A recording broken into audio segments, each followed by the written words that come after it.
சித்ராவிற்கு இந்த 4 நாட்களில் சென்னை ஓரளவிற்கு பழகிவிட்டது. இந்த நாட்களில் ஒர்க் ஃப்ரம் ஹோமில் இருந்துதான் வேலை செய்து கொண்டிருந்தான் ராகுல்.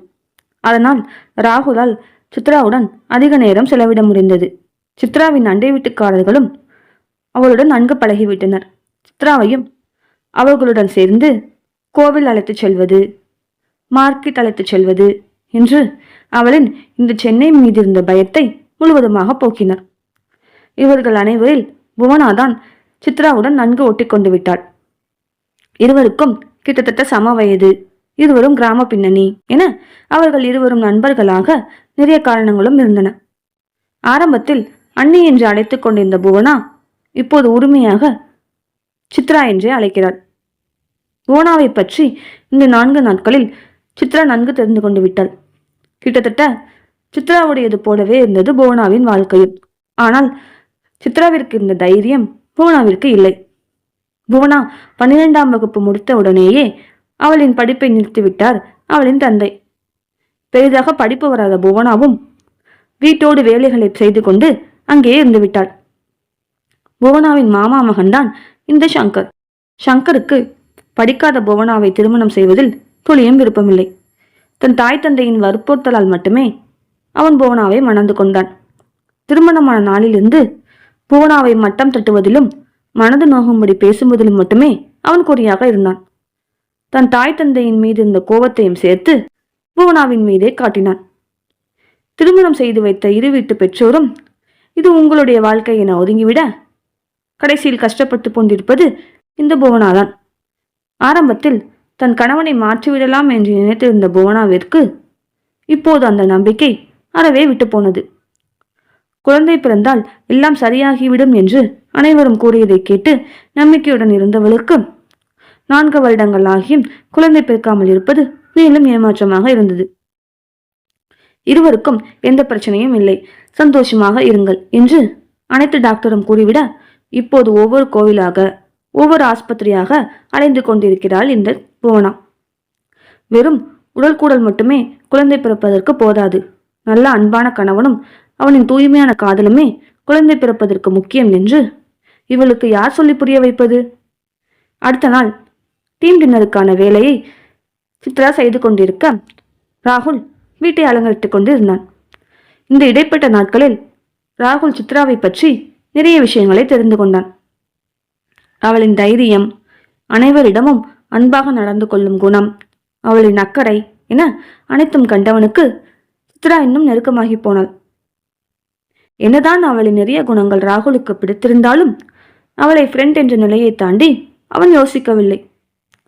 அடுத்த நாளைக்கான அனைத்து வேலைகளை முடித்துவிட்டு பெட்ரூமிற்குள் வந்தாள் சித்ரா. ராகுல் கபோர்டில் அனைத்தையும் எடுத்து வைத்துக் கொண்டு இருந்தான்.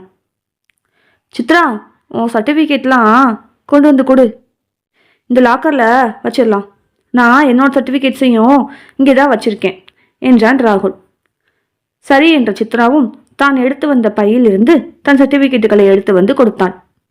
அதை வாங்கி பார்த்தவன் ஆச்சரியமாக, வாவ் சித்ரா, நீ 10th 12th school first mark வாங்கியிருக்கியா என்றான்.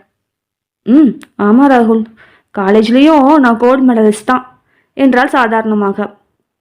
நீ 10th எடுத்த மார்க்குக்கு உனக்கு சயின்ஸ் குரூப்பே கிடச்சிருக்கும்ல, நீ ஏன் காமர்ஸ் குரூப் எடுத்த? எனக்கு காமர்ஸ் குரூப் படிக்க தான் இன்ட்ரெஸ்ட்டு, அதான் எடுத்தேன்.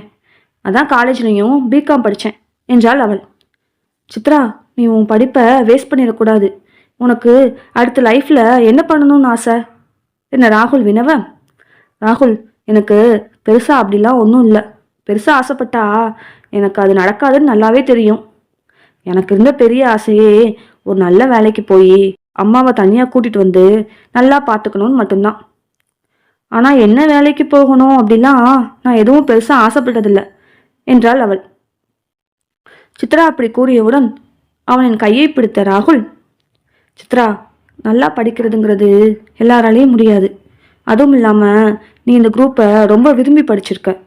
நீ உன் படிப்பு சம்மந்தப்பட்ட வேலைக்கு போகணும், எல்லாருக்கும் முன்னுதாரணமாக இருக்கணும், அதுதான் என் ஆசை என்றான் அவளின் கண்ணை பார்த்து. சித்ரா ராகுலையே இமைக்காமல் பார்த்து கொண்டிருந்தாள்.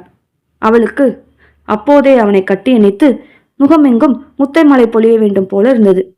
அவனிடம் ஐ லவ் யூ ராகுல், ஐ லவ் யூ ராகுல் என்று கத்த வேண்டும் போல் இருந்தது. ஆனால் இப்போது அவளால் அதெல்லாம் செய்ய முடியாதே. அதனால் பொறுமையாக கண்களில் தேங்கிய கண்ணீரோடு அவனின் கைகளை பற்றி, ராகுல், எனக்கு இப்போ வர அந்த மாதிரி ஆசை இருந்ததில்லை. உங்களை மாதிரி பொண்டாட்டி சாதிக்கணும்னு நினைக்கிற ஒருத்தர் எனக்கு புருஷனா வருவாருன்னும் நான் நினச்சதில்லை. ஆனால் எனக்காக இல்லைனாலும் நான் சாதிக்கணும்னு நினைக்கிற உங்களுக்காகவாது நான் சாதிப்பேன் ராகுல். கண்டிப்பாக நல்ல பெரிய வேலைக்கு போவேன் என்றாள் கண்ணீரோடு. சி லூசு, இதுக்கு போய் அழுதுகிட்டு என்று அவளின் தலையில் கொட்டியவன், சரி சொல்லு சித்ரா, நீ எந்த மாதிரி வேலைக்கு போகணும்னு ஆசைப்படுற என்றான். இல்லைங்க, நான் காலேஜ் படிக்கும்போது எங்கள் டிபார்ட்மெண்ட் ஹெச்ஓடி ஒரு தடவை என்னை கூப்பிட்டு வச்சு பேசினாங்க. சித்ரா, உனக்கு இந்த காமர்ஸ் டிபார்ட்மெண்ட்டில் நிறைய இன்ட்ரெஸ்ட் இருக்குது, நல்லாவும் படிக்கிற, அதனால் டிஎன்பிசி குரூப் 1 எக்ஸாம் எழுதி நல்ல மார்க் எடுத்தா assistant commissioner of commercial taxes டிபார்ட்மெண்ட்டில் போஸ்ட் எடுக்கலாம். அது டெப்யூட்டி கலெக்டருக்கு ஈக்குவலான போஸ்ட்டு. அதில் டேக்ஸ் சம்மந்தமாக நிறையா வரும். காமர்ஸ் படித்த உனக்கு அது ரொம்ப இன்ட்ரெஸ்டிங்காகவும் இருக்கும்னு சொன்னாங்க. அதுக்கு கொஞ்சம் கஷ்டப்பட்டு 2 வருஷம் கோச்சிங் கிளாஸ் போனால் போதும், கண்டிப்பாக வேலை வாங்கிடுவேன்னு சொன்னாங்க. நான் அப்போ அதை பெருசாக எடுத்துக்கல, ஆனால் இப்போ அதை படிக்கலான்னு தோணுது என்றாள். அதை கேட்டவுடன் ராகுல், சூப்பர் சித்ரா, நான் இங்கே இருக்கிறதுல ஏதாவது நல்ல கோச்சிங் சென்டரில் உன்னை சேர்த்து விட்றேன். உனக்கு இருக்கிற டேலண்ட்டுக்கு கண்டிப்பாக உனக்கு வேலை கிடைக்கும் என்றான் நம்பிக்கையாக. ராகுல், நீங்கள் மட்டும் எனக்கு பக்கம்பலமாக இருந்தா என்னால் கண்டிப்பாக முடியும் ராகுல் என்றாள் அவள். சரி, நாளைக்கு டின்னருக்கு நம்ம ஃப்ளாட்லேருந்து 25 பேரை கூப்பிட்ருக்கேன். உங்கள் ஆஃபீஸ்லேருந்து 25 பேர் வருவாங்கன்னு சொன்னீங்க. மொத்தமாக நம்ம ஒரு 50 பேருக்கு சாப்பாடு ரெடி பண்ணால் போதுமா என்றாள் அவள். போதும் சித்ரா, நீ அவ்வளோ பேருக்கு சமைச்சிருவியா? கஷ்டமாக இருக்காது உனக்கு என்றான். இல்லை ராகுல், எங்கள் ஊரில் ஏதாவது விசேஷம்னா அவ்வளோ பேர் எங்கள் வீட்டுக்கு வருவாங்க. அப்போது நாங்கள் வெளியிலலாம் வாங்க முடியாது. அம்மா தான் எல்லாம் தனியாக செய்வாங்க. அப்போ அம்மா கூட சேர்ந்து நானும் செஞ்சுருக்கேன். இப்போ கொஞ்சம் ஐட்டம்ஸ் நம்ம வெளியில் வேற வாங்கிடணும்ல, அதனால ஒன்றும் பிரச்சனை இல்லை என்றாள். மறுநாள் காலை சீக்கிரமாகவே எழுந்து ராகுலும் சித்ராவும் அன்றைய டின்னருக்கான வேலைகளை தொடங்கிவிட்டனர். காலை மதியம் 2 நேரமும் சிம்பிளாக சமைத்து சாப்பிட்டு விட்டு வேகமாக மற்ற வேலைகளை செய்து கொண்டிருந்தனர். அதில் சித்ராவிற்கு துணையாக ராகுலும் எல்லா வேலைகளையும் செய்து கொண்டிருந்தான். அனைத்து காய்கறிகளையும் நறுக்குவது, பாத்திரத்தில் போட்டு சேர்த்து கிண்டுவது என அவளுக்கு எல்லா விதத்திலும் உதவி கொண்டிருந்தான். பெண்களுக்கு எப்போதும் சமையலும் சமைப்பதும் ஒரு பெரிய சுமையாக இருந்ததில்லை. அதற்கான பாராட்டுதலும் சிறு சிறு உதவிகளும் மட்டும் கிடைத்தால் போதும். எவ்வளவோ வேலைகளையும் முகச்சுளிப்பு இல்லாமல் அவர்களால் செய்ய முடியும். அதுதான் என்று சித்ராவால் முடிந்தது. அவள் 12 மணிக்கு இதற்கான வேலைகளை தொடங்கி மாலை 4 மணி வரை சமையல் வேலைகளை செய்து கொண்டிருந்தாள். ஆனால் சிறிது கூட சோர்வோ அசதியோ அவளுக்கு தெரியவில்லை. ஏனென்றால் பக்கத்திலேயே சிறு சிறு உதவிகளை செய்து கொண்டும் அவளுக்கு ஏதாவது சாப்பிட கொடுத்து கொண்டும் அவளை ஏதாவது பேசி சிரிக்க வைத்து கொண்டும் அவளுடைய கணவன் ராகுல் இருந்ததால் அவள் மிக எளிதாக அனைத்தையும் முடித்து விட்டாள். புவனாவும் சித்ராவிற்கு இதில் உதவி செய்து கொண்டிருந்தாள். எல்லாற்றையும் முடித்துவிட்டு டேஸ்ட் பார்க்க என்று புவனாவிற்கும் ராகுலுக்கும் கொடுக்க அவர்கள் இருவரும் அதை சாப்பிட்டு விட்டு சூப்பர் என்று பாராட்டினர். அனைத்தையும் எடுத்து வந்து டேபிளில் அடுக்கி கொண்டிருக்கும் போது அங்கு வந்த ராகுல், சித்ரா, எல்லாம் பண்ணியாச்சு, இனிமே நீ தான் ரெடியாகணும், போய் ரெடியாகு, நான் மற்ற எல்லா வேலையும் முடிச்சிடுறேன் என்று அவளை அனுப்பி வைத்தான் அவன். சித்ராவும் சரி என்று குளியலுக்குள் சென்றாள். குளித்துவிட்டு வந்தவள் 2 நாட்களுக்கு முன் தானும் ராகுலும் கடைக்கு சென்று வாங்கி வந்த எம்ப்ராய்டரி ஒர்க் வைத்த சேலையை கட்டினாள். அதற்கேற்ப ஆரி ஒர்க் வைத்த பிளவுஸை புவனாவை தைத்து கொடுத்திருந்தாள். அதை அணிந்து அவளுக்கு தெரிந்த சிறிது மேக்கப்பை போட்டுக்கொண்டிருக்கும் போது புவனா அவர்கள் தளத்தில் இருந்த பியூட்டி பார்லரில் வேலை செய்யும் ஒருவரை அழைத்து வந்தாள். சித்ரா, இன்னைக்கு அண்ணா ஆஃபீஸில் கூட வேலை பார்க்குறவங்க எல்லாம் வருவாங்க. நீ எப்பவும் போடுற மாதிரி மேக்கப் போட்டா போதாது, அதான் இன்னைக்கு இவங்களை கூட்டிகிட்டு வந்தேன். இவங்க பியூட்டி பார்லரில் வேலை பார்க்குறாங்க. இவங்க சூப்பராக உன்னை ரெடி பண்ணிடுவாங்க என்று கூறினாள். சரி என்ற சித்ராவும் அதிகமாக எதுவும் வேண்டாம் என்று சிறு சிறு ஒப்பனைகளை மட்டும் செய்து கொண்டாள். எல்லாவற்றையும் செய்து விட்டு வெளியே வந்த சித்ராவை பார்த்த ராகுல் இமைக்க மறந்தான். அண்ணா, அண்ணி எப்படி இருக்காங்க என்று புவனா 2 முறை கேட்ட பின்தான் அதை உணர்ந்தவன், ரொம்ப நல்லா இருக்காமா என்றான். சரி, நான் போயிட்டு கொஞ்ச நேரத்தில் வந்துடுறேன் என்று கூறிவிட்டு நம்மட்ட சிரிப்புடன் அங்கிருந்து நகர்ந்தாள் புவனா. ராகுல் தன்னையே பார்த்து கொண்டிருப்பதை பார்த்த சித்ரா சிறிது வெட்கத்துடன் சிரித்தாள்.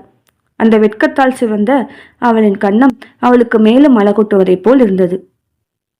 அவளின் அருகில் வந்த ராகுல், சித்ரா, இன்னைக்கு நீ ரொம்ப அழகா இருக்க என்று அவளின் கண் பார்த்து கூறினான். அப்போது அவனின் உடலில் ஏற்பட்ட மாற்றங்களை அவனால் புரிந்து கொள்ள முடியவில்லை. இருவரும் ஒருவரை ஒருவர் பார்த்து கொண்டிருக்க அவர்களை சுயநினைவுக்கு கொண்டு வந்தது அவர்கள் வீட்டு அழைப்பு மணி. வெளியே சென்று பார்த்தால் அவர்கள் நண்பர்கள் தான் நின்று கொண்டிருந்தனர். அவர்களை பார்த்து சிரித்த ராகுல், டேய் மச்சான், வாங்கடா என்று அவர்களை கட்டிக்கொண்டு உள்ளே அழைத்துச் சென்றான். சிறிது நேரத்தில் அங்கே அனைவரும் வந்துவிட அந்த இடமே கலகலப்பானது. அவர்கள் அனைவருக்கும் தன் மனைவி சித்ராவை அறிமுகம் செய்து வைத்தான் ராகுல். சிறிது நேரம் பேசிக் கொண்டிருந்த பின் அவர்கள் அனைவரையும் சாப்பிட அழைத்தனர் சித்ராவும் ராகுலும். அங்கு வந்திருந்த அனைவரும் சித்ரா செய்த உணவை மிகவும் பாராட்டினர்.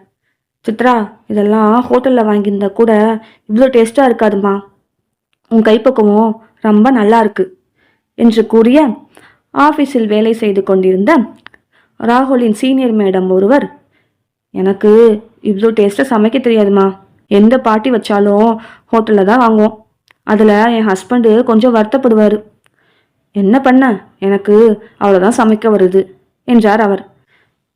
அவரை பார்த்து சித்ரா, மேடம், இது ஒன்றும் பெருசு இல்லை, என்னால் உங்களை மாதிரி கண்டிப்பாக இந்த வயசில் இவ்வளோ பெரிய போஸ்டிங்கில் இருக்க முடியாது, சமையல் தெரிலனா கூட ஹோட்டலில் வாங்கிக்கலாம், ஆனால் லீடர்ஷிப் குவாலிட்டி, பர்சனாலிட்டி ஸ்கில்ஸு எல்லாம் பை பர்த் வரணும் மேடம், அது உங்ககிட்ட இயல்பாகவே இருக்குது. இந்த மாதிரி வேலையெல்லாம் நிறைய பேரால் செய்ய முடியும், ஆனால் உங்களை மாதிரி எல்லாராலையும் ஆக முடியாது மேடம், எல்லாராலையும் எல்லாவும் பண்ண முடியாதுல்ல என்றாள். அவளை பார்த்து சிரித்த அவர், சித்ரா, நீ ரொம்ப நல்லா பேசுறமா என்று அவளின் கன்னத்தை தட்டிவிட்டு சென்றார். சிறிது நேரத்தில் கிளம்பிய அவர் தன் நண்பர்களிடம் பேசிக்கொண்டிருந்த ராகுலிடம் வந்து, ராகுல், யூ ஆர் ரியலி லக்கி, உங்களுக்கு நல்ல ஒய்ஃப் அமைஞ்சிருக்காங்க, கங்க்ராச்சுலேஷன்ஸ் ஃபார் ஃபியூச்சர் லைஃப் என்று கூறிவிட்டு சென்றார். அதை கேட்ட ராகுலும் நண்பர்களும் ஆச்சரியமடைந்தனர். என்னடா, இந்த மேடம் ஒர்க் நல்லா பண்ணாலே பாராட்டாது, 4 வார்த்தை சேர்ந்து பேசாது, இன்னைக்கு இப்படி சொல்லிட்டு போகுது என்று ஆச்சரியத்துடன் ராகுல் தன் நண்பர்களிடம் கேட்க, டேய், உன் ஒய்ஃபு ஏதோ பேசி நம்ம மேடத்தை இம்ப்ரெஸ் பண்ணிட்டாங்கன்னு நினைக்கிறேன் என்றான் பரத். டேய் ராகுல், நானும் உன்கிட்ட சொல்லணும்னு நினச்சிட்டு இருந்தேன்டா, நீ கஷ்டப்படும் போது கூட நான் அந்த கடவை திட்டியிருக்கேன், உனக்கு ஏன் உன் மனசுக்கு பிடிச்ச வாழ்க்கை அமையலன்னு நினச்சிருக்கேன், ஆனால் நான் இப்போ சொல்கிறேன்டா, பிரியா மாதிரி ஒருத்தி நீ கல்யாணம் பண்ணி அவ கூட உன்னால் சந்தோஷமாக வாழ்ந்துருக்க முடியாதுடா, உன் நல்ல மனசுக்கும் குணத்துக்கும் அவள் சரியான ஆள் கிடையாதுடா, உன் மனசுக்கும் குணத்துக்கும் சித்ரா தான் சரியான ஆள், பழசெல்லாம் உன் மனசுல இருந்து தூக்கி எறிஞ்சிட்டு சித்ரா கூட உன் வாழ்க்கையை சந்தோஷமாக வாழப்பாருடா என்றான் ஹரிஷ். டே மச்சான், ஒரு உண்மையை சொல்லட்டுமா, நாங்கள் பிரிஞ்ச இந்த 2 வருஷத்தில் டெய்லி ஒரு தடவை வருத்தமாவாது இல்லை கோபமாவாது அவள் நினச்சி பார்ப்பேன்டா, ஆனால் கல்யாணம் ஆன இந்த 10 நாளில் ஒரு தடவை கூட அவளை நினைக்கல, அவள் நினைப்பே எனக்கு வரலடா, நான் சித்ரா கூட வாழ்க்கையை இன்னும் வாழவே ஆரம்பிக்கல தான், ஆனால் அவள் கூட இருந்தா நான் சந்தோஷமாக இருக்கேன்டா, இப்படி ஒரு ஃபீலிங் எனக்கு அவகிட்ட வந்ததே இல்லை, எனக்கு நம்பிக்கை வந்துருச்சுடா, இனிமே என் வாழ்க்கை நல்லா இருக்கணும்னு தோணுது என்றான் சந்தோஷமாக. அப்போது அவர்கள் வீட்டு அழைப்பு மணி ஒலிக்க யார் என்று சென்று பார்த்த ராகுலின் முகம் பேயறிந்தது போல மாறியது. பின்னாடியே வந்த அவர்களின் நண்பர் ஹரிஷும் பரத்தும் ராகுல் பேயறிந்தது போல நிற்பதை பார்த்து, என்னாச்சுடா என்று அங்கே வந்து பார்த்தனர். வீட்டு வாசலில் கண்களில் கூலிங் கிளாஸ், முகத்தில் முழு மேக்கப், கையில் ஒரு பூங்கொத்து என்று நின்று கொண்டிருந்தாள் பிரியா, ராகுலின் முன்னாள் காதலி. தொடரும்.